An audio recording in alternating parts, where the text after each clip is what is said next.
Amém. Meus irmãos, esse é o quinto estágio da história de José.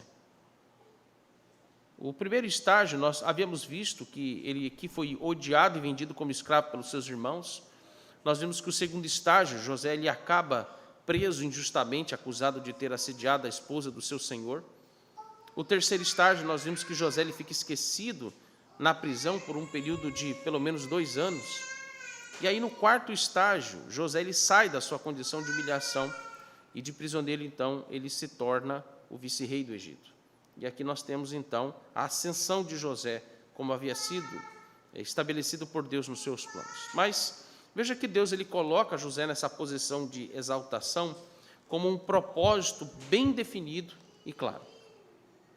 O objetivo, o propósito pelo qual Deus ele estabelece José nessa condição ou nessa posição de exaltação, quando ele se torna vice-rei do Egito, é para que José fosse instrumento de preservação da família da aliança. E isto aqui envolve 2 questões fundamentais nessa preservação desta família. Primeiro, preservá-los da terrível fome sobre a terra. E o segundo propósito que Deus tem aqui não é apenas a preservação da integridade física dessa família, de Jacó e também dos seus filhos, mas também a preservação da sua condição espiritual. Nós temos aqui, por exemplo, a família que está dividida, uma família que se encontrava destroçada nos seus relacionamentos. E o segundo propósito, então, e aí isso é feito por meio de José também, é a restauração espiritual dessa família. Eles voltarem de novo a terem o vínculo de comunhão e de unidade, como depois nós vamos ver que essa unidade ela é fundamental na preservação do povo de Israel, até que viesse o nosso Redentor Jesus Cristo. É interessante porque nós já vimos, né, e aí é bom a gente relembrar isto, esse conceito de família destroçada por causa dos seus relacionamentos rompidos. É interessante porque o Dr. Walcott ele vai dizer que esta família ela era disfuncional por causa dos seus pecados escandalosos, por causa dos seus pecados grosseiros, ameaçadores. Observe como que isso vai se desenvolvendo, como que isso, por exemplo, vai nos sendo mais perceptível a cada estágio que nós vamos passando aqui desse capítulo em relação a essa disfuncionalidade que nos vai aparecendo e também agravando. Primeiro você observa que o pai que não se dava bem com os filhos. Segundo, você vê os filhos que desobedeciam, eram insolentes com o pai e, obviamente, também odiaram o seu irmão mais novo, feriram ele de ódio. A intenção deles era matar José, mas eles não mataram, e assim, então, eles o venderam como escravo, que é equiparado ao homicídio. E nós temos José, que está ferido por causa do ódio dos seus irmãos, que não queria mais saber da sua família, queria esquecer todo o seu passado, ficar bem longe da sua casa e bem longe de todo o sofrimento que ele passou. Ou seja, nós temos aqui elementos que corroboram enfaticamente para que essa família ela caminhasse de novo, mais uma vez, como sempre a gente percebe aqui vai acontecendo na história dos patriarcas, que essa família caminhasse à beira da extinção na história. Porque, observe, cada um ia seguir o seu próprio caminho, cada um ia seguir a sua própria vida, eles se espalhariam, eles iriam se dispersar pela terra. Aliás, diga-se de passagem, o ponto ápice do que envolve o peso da mão de Deus, o juízo da mão de Deus sobre o seu povo, é exatamente as dispersões. Não sei se você, ao observar a história do povo de Israel no Antigo Testamento, você vai perceber que os grandes juízos que Deus trouxe para o povo de Israel envolveu a primeira diáspora, quando Deus dispersou todas as tribos de Israel, a começar pelo Império Assírio, que devastou o Reino do Norte. O Reino do Norte, como a gente leu na liturgia, no texto continuado das Escrituras de 1 Reis, o Reino do Norte ele envolvia as 10 tribos de Israel, que eram governados por reis que eram perversos, maus, idólatras, que se casaram com mulheres que eram piores do que eles, se juntasse todas as suas perversões e crueldades. E Deus, ele mesmo vai deixando claro ao longo da história do povo de Israel, do Reino do Norte, que ele haveria de destruir esse povo. E como que ele fez isso? Dispersou. E as 10 tribos de Israel, ao longo da história, o que aconteceu com eles ao se dispersarem? Se misturaram com os povos pagãos, as linhagens não eram mais puras, e as linhagens, aos poucos, as tribos foram sumindo. E só restou apenas a preservação da tribo de Judá e também, que depois foi inserida a tribo de Judá, a tribo de Benjamim. A tribo de Benjamim foi depois inserida na tribo do povo, da tribo de Judá. Os judeus eram chamados de judeus, tanto é que o apóstolo Paulo, apesar de ser da tribo de Benjamim, ele se designava um judeu, porque eles já haviam se juntado e assim tornado-se uma única tribo. A única tribo que ficou preservada, a tribo de Judá. E a diáspora que acontece no seu aspecto externo, que é a expulsão da terra, quando eles são levados cativos para a Babilônia. Eles experimentaram o que é ser disperso, o que é estar à beira da extinção, ou o que é estar à beira de serem esquecidos e varridos da face da terra. Agora observe, como que tudo isso começa, irmãos? Eu quero que você olhe para a sua casa, olhe para a sua vida e observe como que esse tipo de juízo, ele chega a esse ponto, sobre um povo, sobre uma família, ou sobre uma igreja, principalmente a igreja do Senhor. Favoritismo, que envolve idolatria do coração, percebendo isso aí? Coisas que são pecados que são muito comuns dentro da nossa casa. Favoritismo, ódio,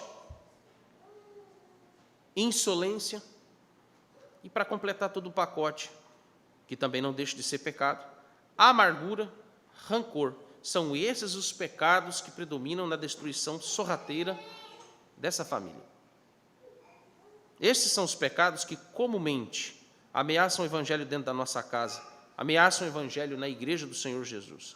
Estes pecados, eles comumente nos dividem e são difíceis de serem vencidos por nós, porque são extrema e perigosamente envolventes no nosso coração. Começa com idolatria por causa do favoritismo pessoal e vai se desembocar em amargura e rancor. São pecados sedutores, porque envolve os nossos sentimentos, envolve os afetos, as afeições, os afetos, a afetividade do coração, que nesse aspecto revela a nossa idolatria a pessoas ou também aos nossos planos ou intentos pessoais. Agora, quando nós vimos, aliás, no capítulo 42, o processo de reconciliação, veja que começou de uma forma inusitada e um tanto desagradável, como a gente percebeu na exposição do capítulo 42, porque José ele foi surpreendido ao ver os seus irmãos, e também os seus irmãos, eles foram surpreendidos quando rancorosamente eles foram testados por José. Foi um primeiro encontro, podemos assim dizer, que no início desse processo de reconciliação, extremamente difícil, mas que deu os seus primeiros frutos, apesar da dificuldade. As dificuldades, quando se trata dos primeiros encontros para o processo de reconciliação, eles sempre são difíceis mesmo, porque envolve muitos sentimentos terríveis do coração, de ambas as partes, tanto de quem foi ofendido como de quem ofendeu. E ambos são pecadores.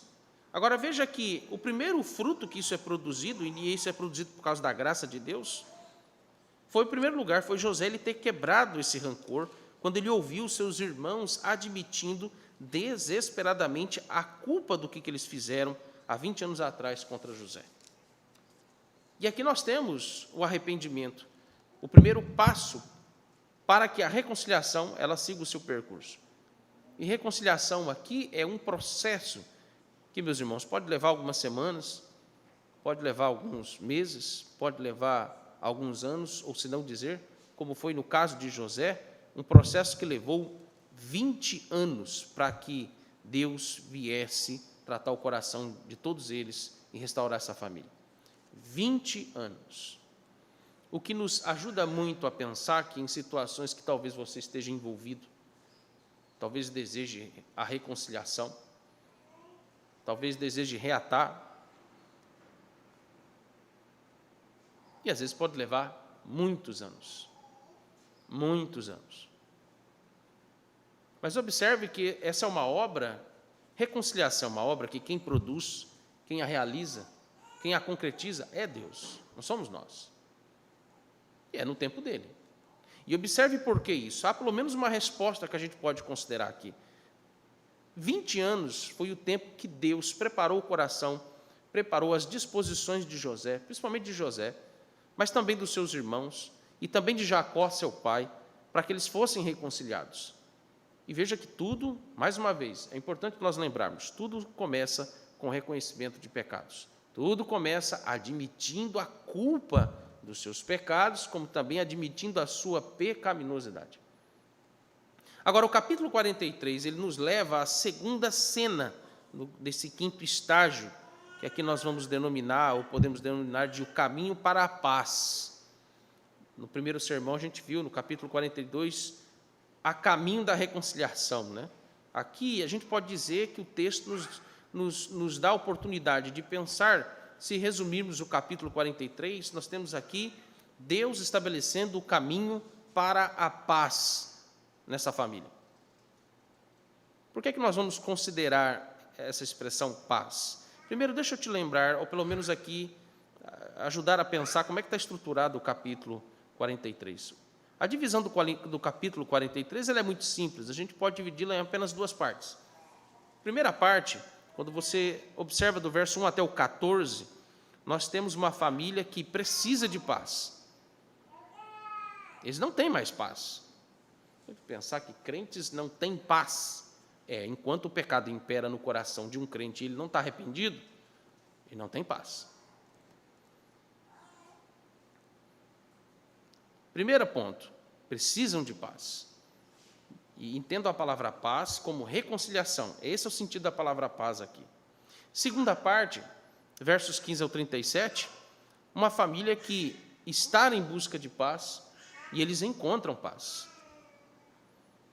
E a boa notícia para nós, e esse é também outro aspecto da paz, é a boa notícia. A boa notícia é que aqueles que verdadeiramente buscam essa paz, eles a encontram. Como é que a gente vai perceber isso aqui, nesse processo aqui do capítulo 43? O segundo ponto que eu quero chamar a sua atenção, que nesse capítulo, a palavra-chave, em Gênesis 43, é a palavra paz.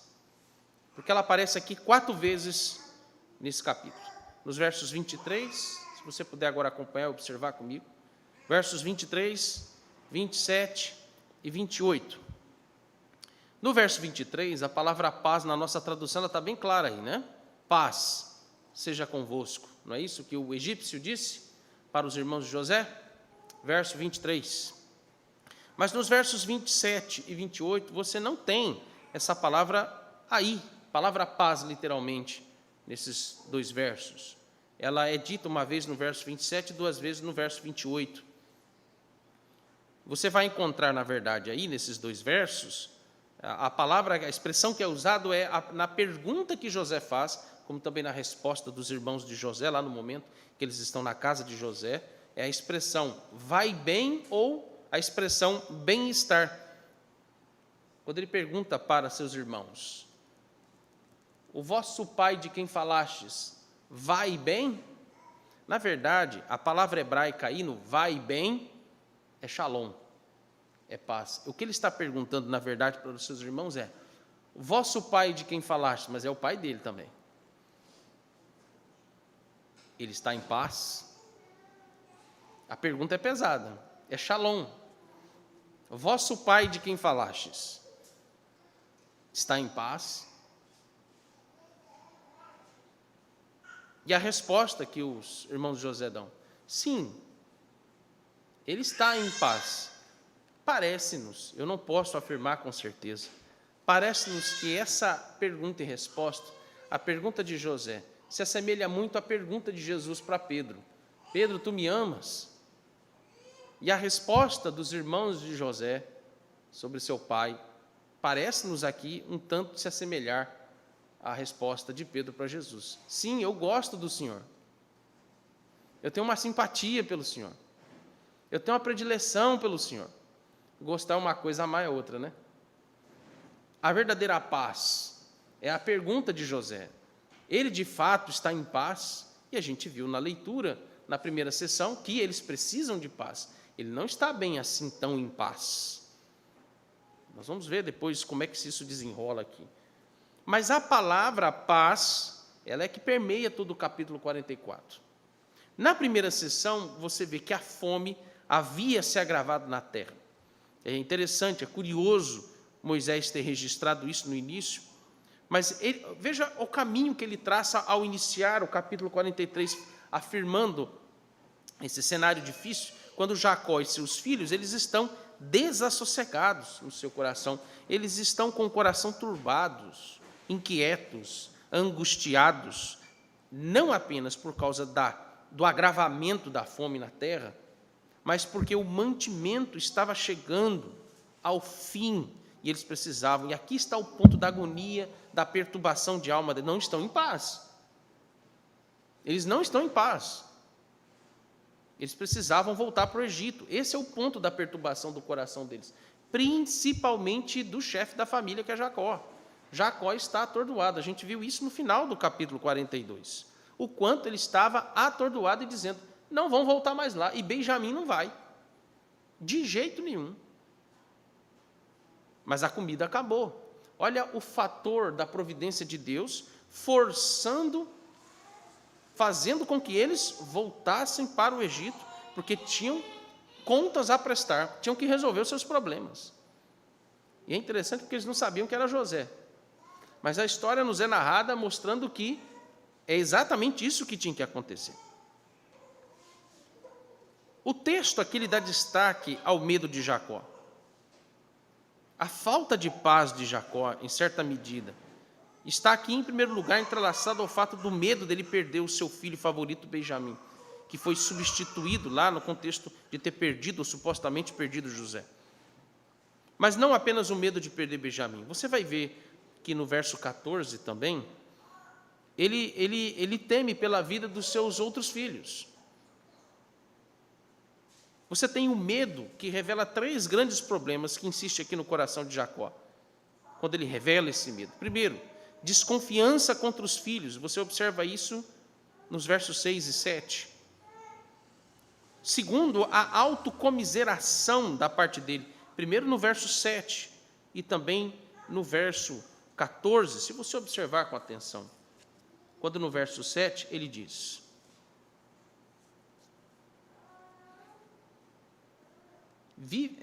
verso de número 7. Deixa eu ver aqui. Quando os irmãos de José, na verdade, eles justificam, quando eles vão dizer aqui, dá a justificativa deles. O homem nos perguntou particularmente por nós e pela nossa parentela, dizendo: vive ainda o vosso pai? Tendes outro irmão? Respondemos-lhe segundo as suas palavras. Acaso poderíamos adivinhar que haveria de dizer: trazei vosso irmão? E aí, na verdade, aqui é o verso 6, quando diz, por que me fizeste esse mal, dando a saber aquele homem que tinhas outro irmão? Isso aqui é autocomiseração. E o verso 14, olha o verso 14. Ele vai dizer primeiro: Deus Todo-Poderoso vos dê misericórdia perante o homem, para que vos restitua o vosso outro irmão e deixe vir Benjamim. Agora, olha de novo a autocomiseração. Quanto a mim, se eu perder os filhos, sem filhos ficarei. Ele não diz isso de bom grado, ele diz isso realmente se vitimizando. Talvez é uma forma dele mostrar para o Senhor o quanto ele era um coitadinho. Ele não diz isso só para os filhos, mas ele diz isso no seu coração para também o Senhor. Autocomiseração, você observa aqui. Segundo, justiça própria. Olhe os versos 11 e 12, se você observar com atenção os versos 11 e 12. O que ele diz nos versos 11 e 12? Respondeu-lhes Israel, seu pai: se é tal, fazei, pois, isto: tomai do mais precioso desta terra nos sacos para o mantimento e levai de presente a esse homem um pouco de bálsamo, um pouco de mel, aromatas e mirras, nozes de pistácia e amêndoas. Levai também dinheiro em dobro, e o dinheiro restituído na boca dos sacos de cereal, tornai a levá-lo convosco. Pode bem ser que fosse engano. Quando ele ordena aos filhos que levem todos esses presentes, ele está repetindo a mesma postura que ele teve com Esaú, lembra? Justiça própria. A tentativa dele amenizar ou evitar que ele perca, ou que a morte venha sobre a casa dele, dando o presente ou tentando pagar algum tipo de indenização para a pessoa que supostamente está ali considerada ofendida por ele. Ele repete o mesmo pecado, o mesmo problema, justiça própria. E por último, falta de fé. Quando isso nos fica nítido, também no verso 14, quando ele vai dizer: se eu perder os meus filhos, sem filhos ficarei. Quando ele diz isso, Jacó está duvidando das promessas do Senhor. Jacó, mesmo tendo recebido de Deus a promessa de que os seus filhos se tornariam uma grande descendência e que o Senhor jamais permitiria que essa descendência seria varrida da face da terra, veja que Jacó está cogitando nos seus pensamentos que ele perderia todos os seus filhos. Deixa eu fazer uma breve, rápida aplicação nesse ponto. Irmãos, duvidar das promessas de Deus é uma grave ofensa ao nosso Senhor. Duvidar das promessas dele na sua palavra, quando nós duvidamos, e nós fazemos isso em muitas situações. Olha o que a vitimização, a autocomiseração, que leva à justiça própria, provoca. Nós duvidamos das promessas, nós duvidamos da palavra do Senhor. E quando cometemos essa ofensa grave, nós estamos, em outras palavras, considerando Deus como mentiroso no nosso coração. Estão percebendo a situação de Jacó? Um homem desse está em paz? Essa é a pergunta, né?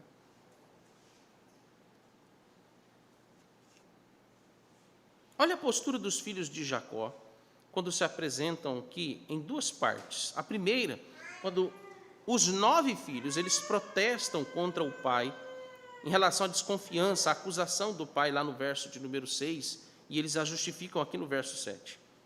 E mais uma vez, eles não, pelo menos no início, nesse primeiro momento, eles não assumem a responsabilidade dos fatos ocorridos e nem querem assumir o risco de ter que levar o seu irmão mais novo, Benjamim.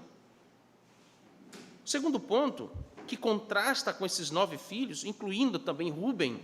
Rúben é uma figura que contrasta com Judá. Você tem Judá, a postura de Judá em relação à desconfiança e à relutância do seu pai em não permitir que Benjamim fosse com eles para o Egito. E aí, diferente dos seus irmãos, nós vemos aqui que Judá, ele se coloca no lugar do irmão, ele convence o pai dele, ao contrário de Rúben. Você vai observar que no final do capítulo 42, Rúben se coloca como o irmão mais velho, o que naturalmente o era, o que havia expectativa no seu coração de substituir seu pai na liderança dessa família.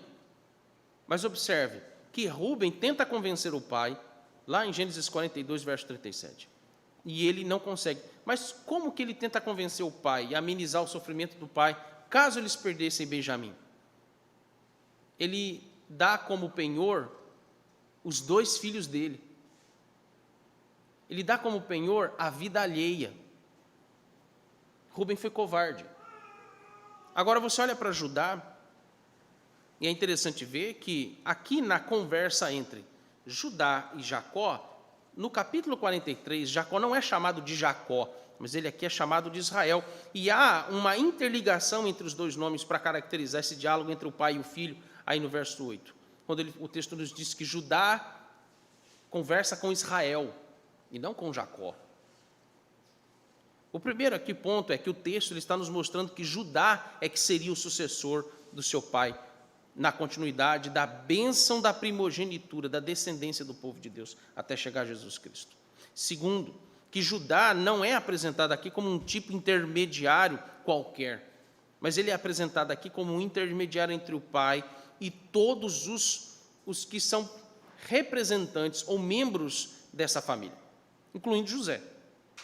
O nome de José não estaria acrescentado às 12 tribos de Israel, mas o nome de José seria substituído por Manassés e Efraim. Porque Levi não tem porção nas terras de Israel. Então, para completar o número 12, Manassés e Efraim. A matemática de Deus é diferente da nossa. A maneira como ele soma, multiplica, subtrai e divide é diferente da forma como a gente faz isso. Porque Deus está preservando toda a casa de Jacó. Nenhum ficaria para trás. E ele está aqui como uma espécie de mediador mesmo. Quando, em primeiro lugar, observe, ele se torna fiador do seu irmão Benjamim. Ele promete proteger, preservar Benjamim. Segundo, quando ele assume a responsabilidade de proteger Benjamim, se ele viesse falhar nesse intento, ele assume toda a culpa caso algo aconteça com seu irmão mais novo. Você vê isso nos versos 8 e 9. A segunda seção, dos versos 15 a 37, ela agora nos remete ao segundo encontro de José com seus irmãos. O texto se volta às reações de ambos os lados aqui, tanto dos irmãos de José como também de José. E aqui, veja, em primeiro lugar, o texto nos mostra aqui José como generoso, benevolente com seus irmãos. Segundo, nós temos aqui a generosidade revelada aqui no texto, quando ele recebe os seus irmãos para um banquete na sua casa. E veja, isso não era comum. Isso não era comum.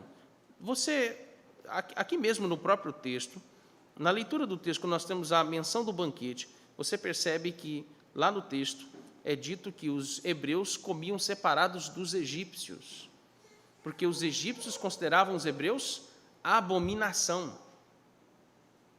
Então, veja aqui que não era comum, os hebreus eram tratados como se fossem inferiores em relação à civilização egípcia. Mas isso aqui é algo extraordinário, porque um egípcio, e José, de fato, ele foi naturalizado egípcio.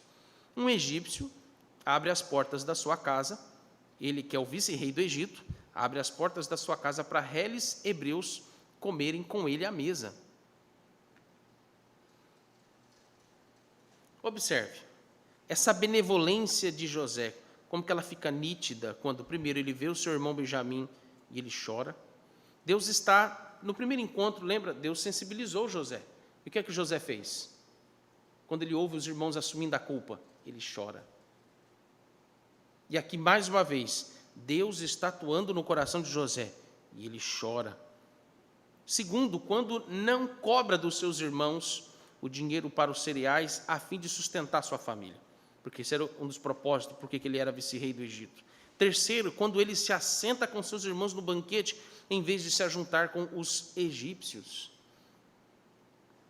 São detalhes aqui fundamentais para observarmos a generosidade e a benevolência de José com seus irmãos. Há um intuito, há aqui um processo, há aqui a construção de paz, dessa segunda sessão.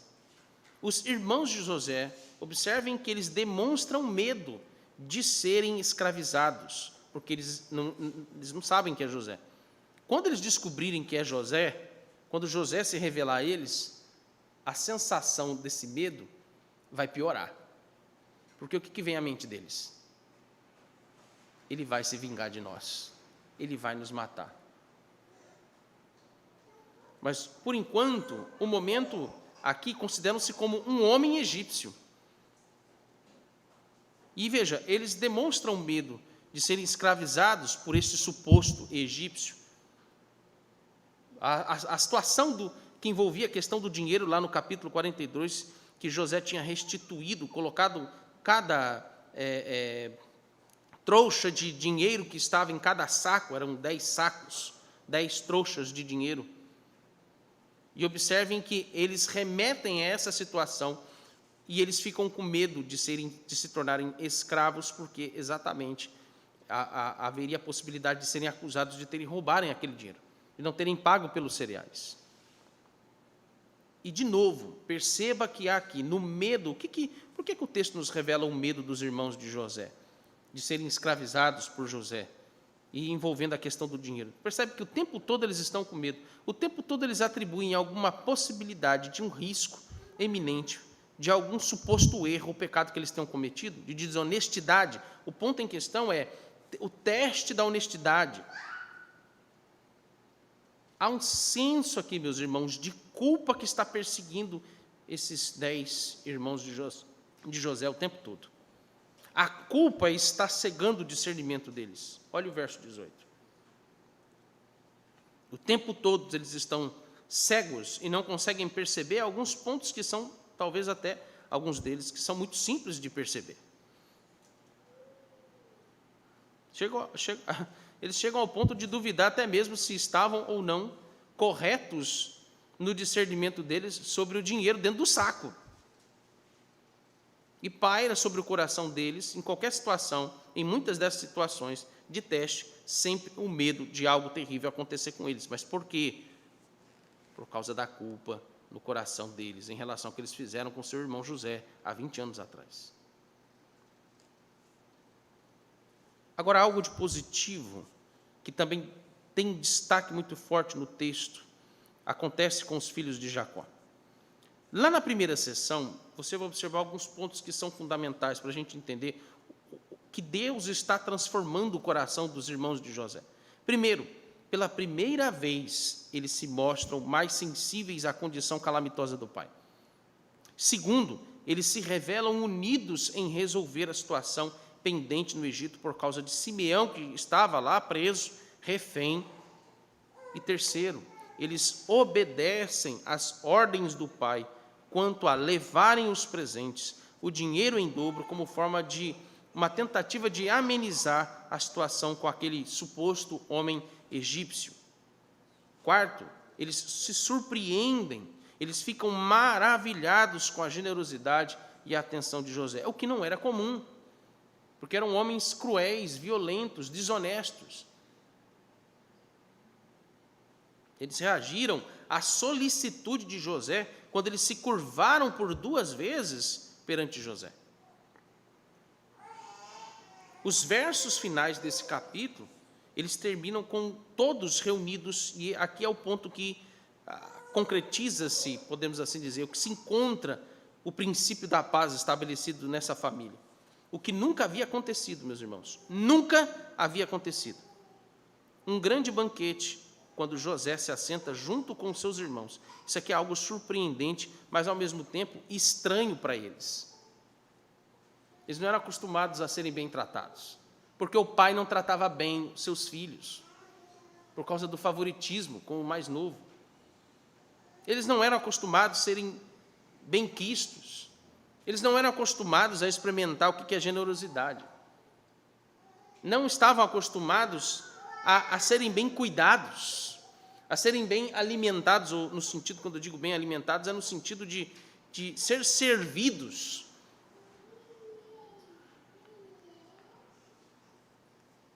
Outra coisa que surpreende é o fato de que José, alguns detalhes que é próprio, é particular da família, por exemplo, a ordem que eram 10 filhos. Como é que José saberia quem que é o mais velho e quem que era o último, quem que era o mais novo? A priori, o mais novo ele sabia, né? Era Benjamim, porque lá antes ele pergunta, este é Benjamim? Esse é o irmão mais novo de vocês? E ele coloca todos os irmãos lá assentados à mesa, na ordem que todos nasceram, do primogênito ao mais novo. Isso causa espanto a eles. Como que ele sabe? Como que ele sabe que o mais velho é Rúben, o segundo é Simeão, o terceiro é Levi, o quarto é Judá, e assim vai, né? Como é que ele sabe? Mas a culpa, de novo, vamos lá. A culpa cega o discernimento. Não suspeitar em um minuto sequer que era José, o que poderia ser José.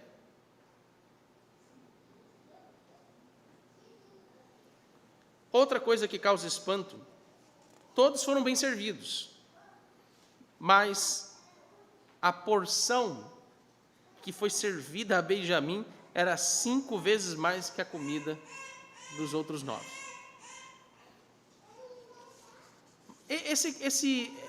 Todos esses detalhes, que talvez poderia levá-los a uma desconfiança, mas isso não aconteceu por providência divina, porque, primeiro, o medo foi substituído pela alegria de, pela primeira vez, eles estarem à vontade. Parece, obviamente aqui a construção do texto é essa mesmo, parece, eles estavam tão à vontade, que parece que eles estavam em família. Parece que eles estavam em família pela primeira vez. O texto vai dizer: todos beberam e se arregalaram naquele banquete.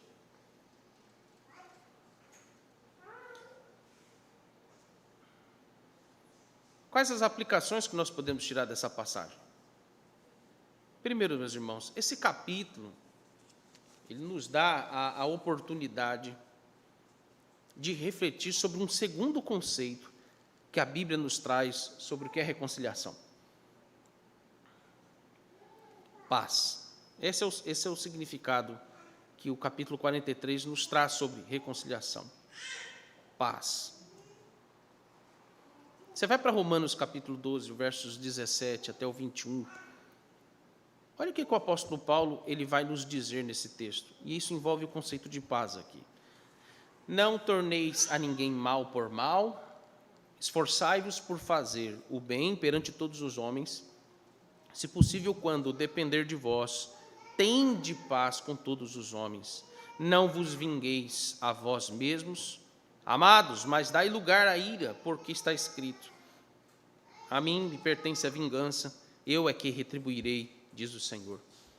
Pelo contrário, se o teu inimigo tiver fome, dá-lhe de comer, se tiver sede, dá-lhe de beber, porque fazendo isto, amontoarás brasas vivas sobre a sua cabeça. Não te deixe vencer do mal, mas vença o mal com o bem. Essa última parte, inclusive, ela é a fala de José no final da história. Deus usou o mal que vocês fizeram contra mim para transformar isso em bem a favor de todos nós e nos preservar de um mal muito pior. O contexto dessa instrução do apóstolo Paulo, meus irmãos, obviamente ela envolve aqui inimigos que são externos. Esses inimigos externos, no contexto da Epístola aos Romanos, trata dos perseguidores romanos contra os cristãos, que mataram os cristãos, que matavam, martirizavam os cristãos. Mas é interessante ver que o apóstolo Paulo, mesmo que o texto a priori não trate diretamente aqui em Romanos 12, a questão que envolva desavença entre irmãos, mas os mesmos princípios que também foram aplicados por José, especialmente aqui no capítulo 43, eles estão nítidos a nós aqui também, nesse texto de Romanos 12. Como lidar com o ofensor? Mesmo que aqui, repito, o texto de Romanos 12, o contexto é envolvendo inimigos externos, inimigos da fé cristã. O ponto em questão nisso tudo é que o texto ele gira em torno de princípios bíblicos, de como nós devemos buscar a verdadeira paz. Não podemos confundir paz com a tentativa ou esforço máximo de evitar conflitos, por exemplo, no seio da família ou na igreja. Essas coisas são inevitáveis, elas vão acontecer. A priori, existe um esforço da nossa parte, principalmente por parte dos chefes da família, quando a desobediência, talvez de um filho ou de alguns filhos, acaba causando ou acaba corroendo, acaba que de alguma forma promovendo ao longo do tempo uma divisão dentro da sua própria casa. E se tem uma coisa que um chefe de família, ele é a derrocada dele no seu coração, é quando a casa, ela concretiza essa divisão. A coisa que mais um chefe de família preza é a unidade da sua casa. Ele não quer perder os filhos, nenhum deles. Inclusive o que dá mais trabalho, o que é rebelde, o que é desobediente. Mas a desobediência, ela não tem outro efeito, senão causar uma ferida, ou feridas, ou divisões dentro da casa de uma família. Jacó tinha medo de perder os filhos. Jacó tinha medo de perder um dos filhos dele, que era o mais favorito. Por causa do ódio, da insolência e desobediência dos demais, e da arrogância do mais novo, ele havia perdido um filho. Mas onde está a verdadeira paz? não é na ausência de conflito. A verdadeira paz, ela pode ser buscada, ela deve ser buscada com aqueles que realmente querem desfrutar de verdadeira paz. A verdadeira paz, a primeira premissa dela é obediência.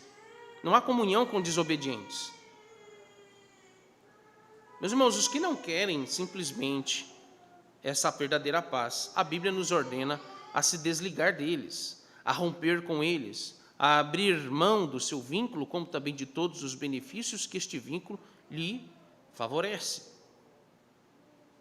Algumas situações, para que haja paz, muitas vezes é preciso romper com quem promove guerra contra a verdade e a sã doutrina. Tanto dentro da nossa casa, como também dentro da igreja. E talvez nesse ponto, em alguma medida, parece que nos dias atuais, na atual conjuntura, alguns ímpios têm nos ensinado mais isso do que nós que deveríamos ensinar isso a eles. Só que nesse caso, obviamente não se trata de ímpios, porque nós estamos lidando com a família da aliança, são todos crentes. Se trata aqui de irmãos, tanto de sangue como da mesma fé, que estão separados por causa dos seus pecados e ofensas. Um pai que precisava ser tratado quanto ao seu pecado do favoritismo, filhos que precisavam ser tratados quanto ao seu pecado de insolência, rebeldia, mentiras, violência desenfreada, inclusive contra o seu irmão mais novo, e José que precisava ser tratado quanto à sua soberba, arrogância, rancor, amargura, orgulho ferido. E é bem provável que no início e no meio desse processo de reconciliação, como aconteceu com a família de Jacó, resistamos em nosso coração, lutemos ou retardemos em submeter aos preceitos para que haja essa verdadeira paz. E ela começa na dificuldade de abrir mão dos nossos sentimentos e desejos pecaminosos. O rancor, a amargura, é uma espécie de barreira do nosso coração para resistir esse preceito de renúncia, de abrir mão dos nossos intentos. Colocamos dificuldades, damos desculpas, não foi isso que os irmãos de José fizeram com seu pai antes de irem para o Egito? Usamos justificativas das mais criativas e possíveis, agimos com autocomiseração, agimos com justiça própria, e até mesmo duvidamos da palavra de Deus quanto ao modo de lidar com esses problemas. E quando nós duvidamos da palavra de Deus, estamos dizendo, repito mais uma vez, estamos dizendo que Deus é mentiroso em relação às suas promessas. E veja como isso é algo muito sério. Para que haja paz no seio de uma família, ou no seio da igreja, que também aqui é a família espiritual, nós dependemos totalmente dos meios providenciais, nós dependemos totalmente da graça de Deus. Jacó, com medo de perder Benjamim, que atrasou o retorno dos filhos ao Egito, e Judá, inclusive, lembrou o seu pai muito bem disso no verso 10. Mas por mais que nós tendemos a retardar ou tentar atrasar esse processo de reconciliação, os planos de Deus, meus irmãos, sempre prevalecem sobre nós, a despeito de nós. Deus aqui estava usando toda aquela situação calamitosa de fome para forçar Jacó a abrir mão de Benjamim e os irmãos de José a abrirem mão da sua segurança e do temor deles serem mortos por causa do dinheiro devolvido no saco de cereais para que o processo de reconciliação seguisse em frente. Você não pode fugir, porque Deus vai atuar com a sua graça na sua vida. Ele vai usar as situações, Ele vai usar os eventos, Ele vai usar as causas contingentes, Ele vai usar as causas naturais, Ele vai usar as causas livres da sua providência para que você seja tratado no seu coração e seja reconciliado. Segunda aplicação, para que haja a paz, é necessário reconhecer que nós precisamos abrir mão de nossas pretensões pessoais e pecaminosas.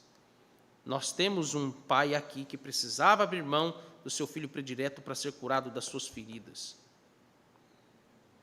10 filhos, principalmente de Judá, que precisavam assumir a responsabilidade de proteger, cuidar, zelar e, se necessário, dar a própria vida pelos irmãos mais novos, dar a própria vida em proteção e cuidado dos irmãos mais frágeis, mais sensíveis. Isso é um detalhezinho importante a ser aplicado na vida da igreja. Irmãos maduros, irmãos experientes, precisam ter a mesma sensibilidade de José, de generosidade, benevolência, porque já dói, já é terrível o confronto, já é terrível quando duramente precisam os nossos irmãos mais difíceis, mais frágeis, serem repreendidos, serem disciplinados.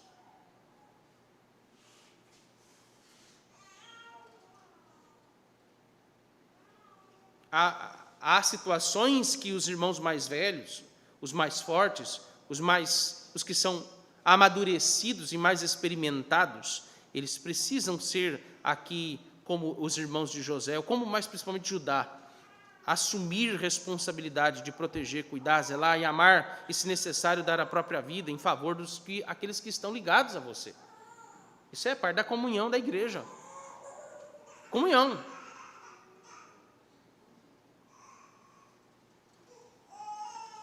E como isso, se isso aqui, meus irmãos, é válido para a igreja, que dirá como isso é fundamental dentro da nossa própria casa?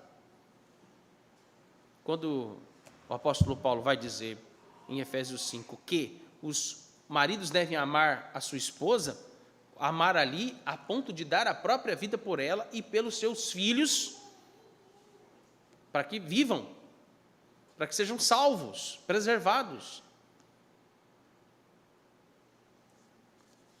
Nós temos aqui José que aprendeu durante 20 anos a ser humilde, generoso, benevolente, para que pudesse receber os seus irmãos e não se indispor contra eles. Jacó teve de abrir mão do seu filho, os 10 filhos tiveram que submeter a responsabilidade e obediência do seu pai, e José teve de ser benevolente, humilde e engolir o seu orgulho ferido. Isso tudo acontece antes que sentem à mesa para que possam dizer: me perdoe, eu te perdoo. Tudo isso tem que acontecer antes no coração dos envolvidos, para que então possam sentar à mesa e dizer: me perdoe, eu pequei contra você e eu pequei contra Deus. E o ofendido dizer: está perdoado, porque eu sou tão pecador quanto você. E eu pequei contra Deus e contra você com o meu rancor, com a minha amargura e com o meu orgulho ferido. Tudo isso aqui, antes tem que acontecer no coração dos envolvidos.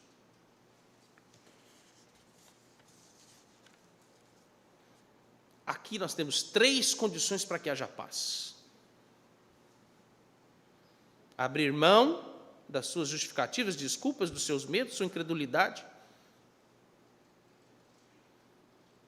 Você deve submeter a palavra de Deus, deve obedecer a todos os trâmites bíblicos do processo de restauração para que haja paz.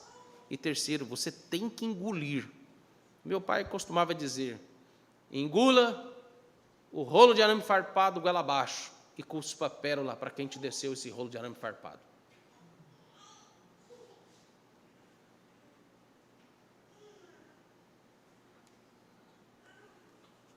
Você tem que engolir o orgulho, engolir sua vitimização, sua justiça própria, seus argumentos dos mais variados, engolir a sua incredulidade, para que você seja restaurado e reconciliado. Não apenas com a parte envolvida. Meus irmãos, o princípio da reconciliação, ele se estabelece primeiro quando somos reconciliados com Deus por meio de Jesus Cristo, para que haja paz. Não há reconciliação entre as partes se eles não estão reconciliados com Deus por meio de Jesus Cristo no seu coração. E aqui nos leva a terceira aplicação em relação à atitude de Jacó, que impulsivamente tentou recompensar, tentou compensar os prejuízos da ofensa. Não tente recompensar as pessoas ao seu modo quando você está envolto aos prejuízos de um conflito ou de suas ofensas e pecados contra os outros. É curioso, né? E triste ao mesmo tempo a gente ver que pais tentam compensar sua ausência, compensar sua falta de amor e cuidado para com os seus filhos, com mordomias, confortos, prazeres desnecessários e frívolos. Mimam os filhos em vez de educá-los e discipliná-los. Maridos que tentam compensar sua esposa, compensar a sua falta de cuidado com ela, a sua falta de amor para com ela, com dinheiro e tantas outras compensações materiais para distraí-las. Compensação é para distrair, não é para tratar o problema, não é uma indenização, é uma indenização falsa, porque ela tem como propósito distrair o ofendido das suas ofensas contra ele. E você não quer. Compensação é, você não quer admitir o seu pecado, você não quer se arrepender do seu pecado, você quer continuar no seu pecado. O que a Bíblia exige não é compensação humana, material. A verdadeira compensação em meio a conflitos de relacionamento quebrados se chama arrependimento de pecados. Abandono dos seus pecados, admitir que você tem pecado contra Deus e contra o seu próximo. Só haverá uma verdadeira compensação e paz quando houver mudança de mente, mudança de atitude, mudança de vida. Caso contrário, você não estará em paz, não apenas com a pessoa e com a sua família, mas principalmente você não estará em paz com Deus por causa dos seus pecados. Quarta aplicação, quando Gênesis 43 nos revela quais os meios pelos quais Deus nos concede paz e reconciliação com Ele. Quais os meios que Deus concede paz e reconciliação com Ele. Esse é o ponto fundamental de Gênesis 43. Não é só falar de quebra de relacionamento entre pessoas, você tem que perdoar quem você ofendeu. O ponto essencial do Gênesis 43 é nos dizer, é nos ensinar sobre quais os meios que Deus providenciou para que fôssemos reconciliados com Ele. Primeiro, Judá aparece nesta passagem como um tipo de Cristo. Da mesma forma que Judá, Jesus Cristo, filho unigênito do Pai, se dispôs a voltar para o Egito e resgatar seu irmão. Por isso que em Hebreus capítulo 2, ele é chamado de o nosso irmão mais velho, porque é o irmão que prometeu ao pai, que se voluntariou, se dispôs diante do pai e disse: eu vou para o Egito, vou submeter a minha vida, o risco de ir lá tirar o meu irmão do Egito e trazê-lo de volta para casa. Libertar o meu irmão da prisão. Assim como Judá em relação ao seu pai, Cristo, como o Filho de Deus, foi quem se interpôs entre o Pai e nós, para nos representar substitutivamente no pacto da graça. Isso nos remete à pergunta número 31 do nosso Catecismo Maior, quando ele vai nos dizer, meus irmãos, que o pacto da graça foi feito com Cristo como o segundo Adão, e nele com todos os eleitos com a sua semente. Paulo, quando você vai para Gálatas capítulo 3, verso 16, o apóstolo Paulo ele nos diz: as promessas foram feitas a Abraão e ao seu descendente. Não diz aos descendentes, como se falando de muitos, ou seja, o povo de Israel. Porém, de um só, ao teu descendente, que é Cristo. Da mesma forma que Judá, Cristo assumiu não apenas o risco, mas olha que interessante, assumiu também a culpa, assumiu a maldição no nosso lugar de todos os nossos pecados. Nenhum mal se sucedeu a Benjamim e aos demais irmãos ou filhos de Jacó, não porque Judá, ele foi, vamos dizer assim, um mediador eficaz, Pelo contrário, Judá não poderia ser o penhor com a sua vida dos seus irmãos. Mas Jesus Cristo deu sua própria vida para que fôssemos salvos da ira de Deus por causa da terrível ofensa que causamos contra Ele. O nosso Senhor Jesus não era culpado, mas assumiu a nossa culpa para que fôssemos reconciliados com Deus. Ao contrário de Judá, Judá era culpado. Participou da trama para tentar matar seu irmão e participou da trama ao vendê-lo. Ele, inclusive, propôs a venda como escravo. Foi ele.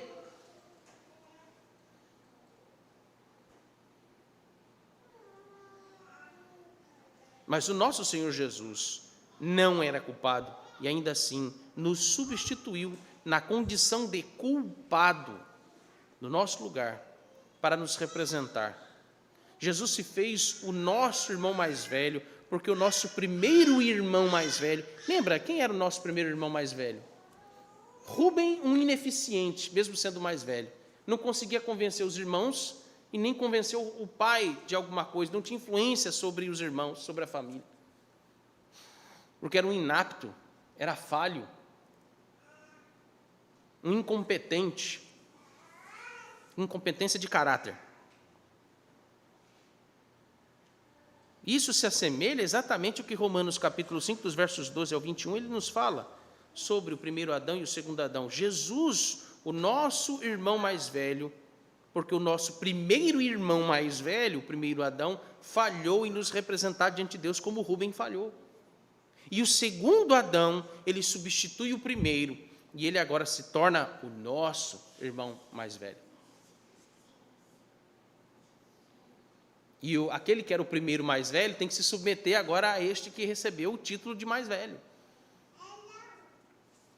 O segundo fundamento desta paz é o que um servo egípcio, o mordomo da casa de José, um gentio, meus irmãos, vai dizer aos irmãos de José, enquanto eles estavam ali temendo pela sua própria vida, remoíam o peso da culpa dos seus pecados. Veja como em poucas palavras, obviamente, aquele egípcio, ele se direciona quanto à questão do dinheiro no saco, porque eles estavam com medo de que fossem acusados de terem roubado aquele dinheiro. Mas, na verdade, meus irmãos, ali o medo envolvia a culpa pelo que eles fizeram contra José. E as palavras do egípcio, sem o egípcio saber, eles vão de confronto, ou eles vão de fronte à culpa dos pecados dos irmãos de José. Olha o que ele vai dizer no verso 23. Essa é a parte central do capítulo 43. Paz seja convosco. Olha isso. Paz seja convosco. É isso que o Senhor Jesus diz para os ofensores, para os pecadores, eleitos. Paz seja convosco. Não temais. O vosso Deus, o egípcio, eu acho que esse homem era crente. Eu acho que ele se converteu. A convivência com José acho que converteu o coração dele. Eu não sei não. É só suposição. O vosso Deus e o Deus do vosso pai, porque ele diz com muita convicção isso aqui. Vos deu tesouro nos sacos de cereal. O vosso dinheiro me chegou a mim. Ou seja, foi pago. Não se preocupe, esse dinheiro foi ressarcido. Alguém pagou pelo saco de cereais, não ficou inadimplente, foi pago. Não com esse dinheiro, não com o seu dinheiro, o dinheiro de José. O próprio José pagou do seu bolso os mantimentos dos irmãos.